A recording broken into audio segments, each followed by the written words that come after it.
Bonjour à toutes et à tous, bienvenue sur Ilona Scrap. Alors, petit haul action aujourd'hui. J'ai vraiment pas trouvé grand chose. Quelques petites bricoles que j'avais envie de partager avec vous. Donc de rien de bien extraordinaire. Donc je vais tout de suite commencer par les sachets à glaçons comme ça. Donc j'en ai pris 4, 5, 6. J'ai pris en fait 7 boîtes. Donc ça n'a rien à voir avec le scrap. En fait, c'était pour faire des glaçons pour mon mariage. Donc, voilà, il n'y aura plus qu'à les remplir d'eau. C'était pas très cher, c'était moins de 50 centimes, donc j'en ai profité pour l'occasion. Ensuite, j'ai trouvé, rien de bien nouveau, des petites fleurs comme ça, dans les teintes de blanc. J'en avais pris 2 paquets, donc j'en ai déjà commencé un. Donc celui-ci, c'est une petite réserve, car j'aime beaucoup ces petites fleurs. Et j'essaye toujours, quand j'aime beaucoup quelque chose, d'y acheter en plusieurs fois quand j'y vais. Parce que quand il n'y en a plus, bah il n'y en a plus. Voilà.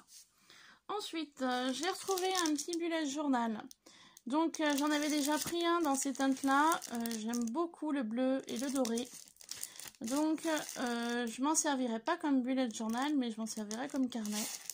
Et les carnets, on n'en a jamais assez. Ensuite, je me suis repris des pinceaux à maquillage make-up comme ceci. C'était la dernière boîte en rayon que j'ai trouvée. Donc, je voulais m'en servir pour la patouille. J'ai essayé quelque chose avec le gros. C'est assez sympa. Par contre, je ne vous ai pas encore fait de vidéo. Pour une vidéo patouille, justement. Il va falloir que je vous la fasse. Voilà. Ensuite, je me suis trouvée... Rien à voir avec le scrap, plutôt bureau. J'ai acheté 3 pochettes. Alors pourquoi j'ai acheté ces pochettes là? C'est pour faire du rangement. Donc dans une pochette, je vais mettre tous mes pochoirs. Car c'est tout dans une boîte et je me rends compte qu'en étant dans des boîtes, je m'en sers pas. Donc je me dis sous forme de pochette, je m'en servirai plus facilement. Et ensuite, les 2 autres, pour l'instant, je ne sais pas.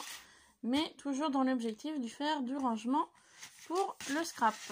Et une pochette, ça tient pas trop de place. Donc j'en ai pris 3. J'ai eu la chance, je suis vraiment tombée dessus par hasard, mais alors vraiment un total hasard. J'allais pour partir, je suis tombée là-dessus.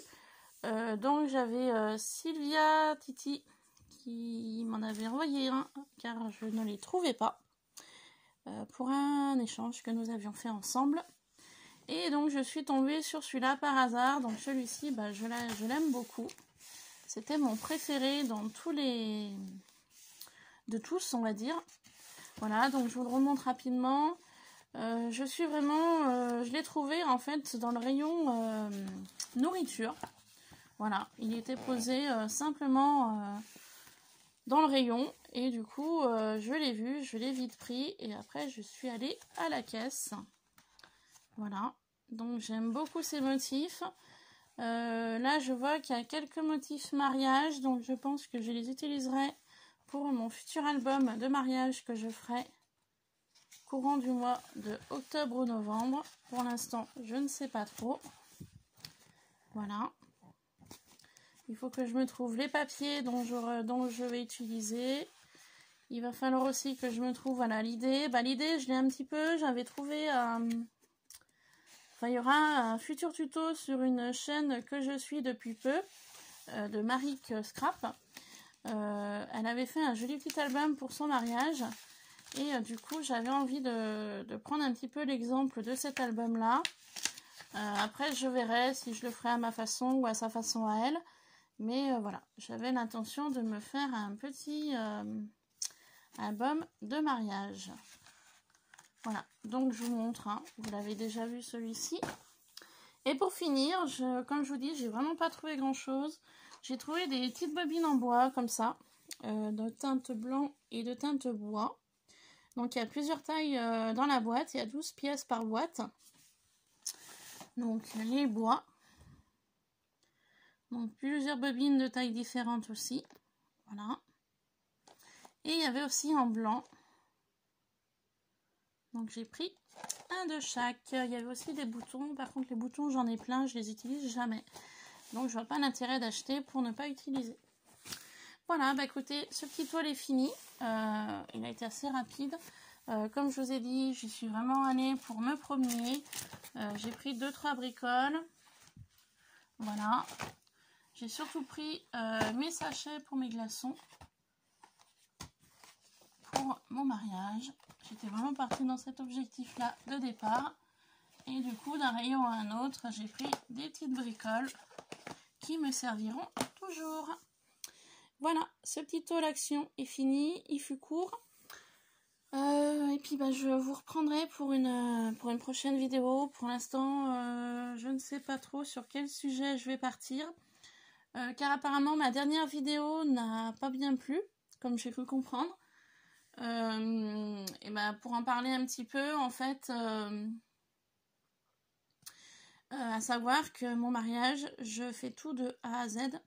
J'achète la matière première, c'est moi qui vais tout faire.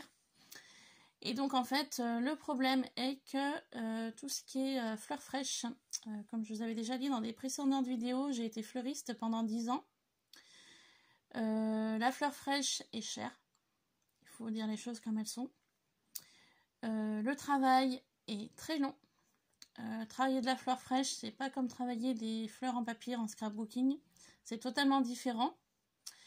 Comme j'ai dit aussi dans ma vidéo précédente au niveau des bracelets demoiselles d'honneur et des boutonnières, j'ai voulu faire quelque chose de simple parce que déjà que ce soit moi ou mon futur époux, on est des personnes simples et je réalise des choses simples mais avec beaucoup de récup. J'essaye d'utiliser au maximum de la récupération. Donc si j'ai le temps sur Instagram, je vous prendrai des photos de notre installation de mariage et puis vous verrez par vous-même que c'est toutes des choses faites main. Et donc pour en revenir sur les boutonnières et les bracelets en fleurs fraîches, et ben, ça demande beaucoup plus de temps. À savoir qu'une fleur fraîche, à comparer d'une fleur en mousse ou en papier, une fleur fraîche elle vit, elle se fane rapidement. En fait, moi j'avais peur d'y faire trop en avance et que la fleur fraîche ne tienne pas. Et ensuite, deuxièmement, j'ai voulu faire des boutonnières et des bracelets demoiselles d'honneur comme je vous ai présenté dans la vidéo juste avant. Et bien tout simplement par manque de temps. Parce que je vais faire moi-même mon bouquet de mariée. Je vais faire moi-même ma décoration de voiture. Je vais faire moi-même mes décorations de table. Et vous verrez également que je vais décorer un vélo avec des fleurs fraîches. Déjà, tout ceci va me demander énormément de temps. Je ne pourrai pas y faire 2-3 jours avant. Il va falloir que j'y fasse la veille ou l'avant-veille. Je ne sais pas encore comment je vais m'organiser. Tout dépendra du temps, tout dépendra de la chaleur. Car vous verrez, quand je prendrai les photos pour mettre sur Instagram, nous n'avons pas loué de salle. Nous allons en fait faire le repas sous un chapiteau. Toujours par manque de moyens. Voilà. Car nous avions voulu faire un petit mariage. Donc on fait en fonction de nos moyens. Voilà. Et donc je me dis, si je mets 2-3 jours avant mes fleurs sous le chapiteau, avec la chaleur, les fleurs ne tiendront pas. Voilà pourquoi j'ai préféré faire des boutonnières et des bracelets en fleurs mousse. Après, apparemment, ça n'a pas plu à tout le monde. Mais je vous avouerai honnêtement, j'ai toujours été très honnête sur Facebook, sur Instagram et sur YouTube. Moi, je fais en fonction de mes goûts, en fonction de ce que j'aime et surtout en fonction de mon budget personnel. Voilà. Donc après, moi, je pars du principe que ma chaîne YouTube, je présente ce que j'ai envie de présenter. Après, bien évidemment, ça ne plaît pas à tout le monde, mais je vous avouerai, c'est pas grave. Moi, l'essentiel, c'est que ce que je propose sur ma chaîne YouTube me plaise. Voilà. Après, comme j'ai toujours dit aussi depuis le début de ma chaîne, ça ne peut pas plaire à tout le monde. Voilà, j'ai voulu quand même un petit peu en parler parce que bon, effectivement, j'ai eu un commentaire comme quoi, voilà, la personne a été honnête. Hein. Moi, je préfère les personnes honnêtes plutôt que les faux culs. Je vais dire honnêtement, elle m'a mis en commentaire, voilà, je n'aime pas ce que tu as proposé. Mais l'essentiel, c'est que toi, tu aimes. Donc moi, je suis tout à fait d'accord avec elle. Là-dessus, à 100%. Après, Voilà, je préférais quand même en parler un petit peu parce que ça me paraissait quand même normal. Et puis pour clairement vous expliquer les choses, en étant été une fleuriste il y a 14 ans en arrière, donc je sais comment les fleurs elles vivent, je sais comment elles évoluent et je sais comment elles passent très vite quand il fait très chaud. Voilà, sur ce, je vous laisse. Sur ces belles paroles, je vous souhaite de passer une bonne soirée car nous sommes dimanche. Et je vous retrouve très vite pour une prochaine vidéo sur Ilona Scrap. Gros bisous, bye bye.